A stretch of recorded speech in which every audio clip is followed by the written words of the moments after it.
sa isang madilim na kwarto, nakapikit pero nakakakita ng litrato, mga larawan ng nakaraan.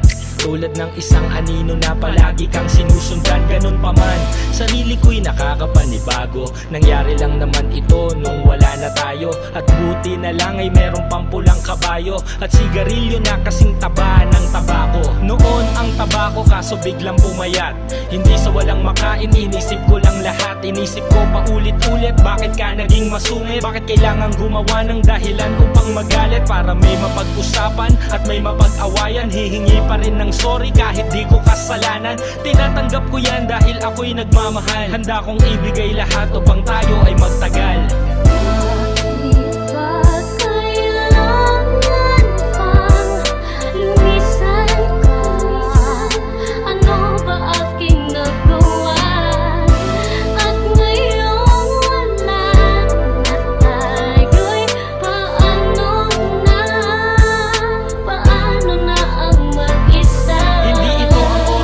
Tayo ay magsisihan, nangyari ng lahat, ano pang dapat balikan? Di mo nga tinanggap ang mga pagpapakumbaba, kahit puro ka pa nga kung luluwas ka sa baba. Okay lang, inisip ko na lang na busy lang, kahit puro alibay lang ang nagiging dahilan. Isa na lang at magiging pangatlong beses na yan. Sino ba naman ako para hindi ka pagbigyan? Kabisado mo ang aking kilitit, pag-uugali at amoy sa kasingit-singit ang kong pag-aari. Wala ako sa iyong maitatago, wala akong hindi sinabi sa iyo na sikreto ko't baho. Ikaw ang aking kakampi na pinagkakatiwalaan, kung kailan tumino dun pa ako pinaghinalaan. May babae daw kasi nakatabi ko sa larawan, nagmahal ka ng sikat, hindi ko na yun kasalanan.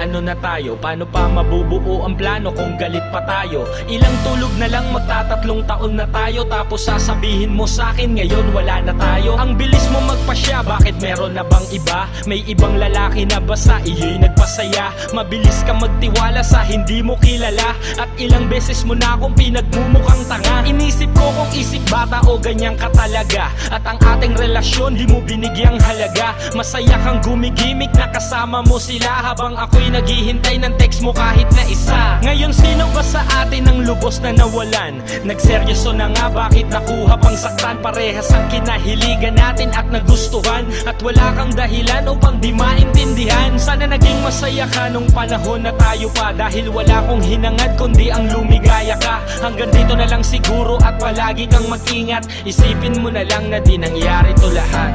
Paalam.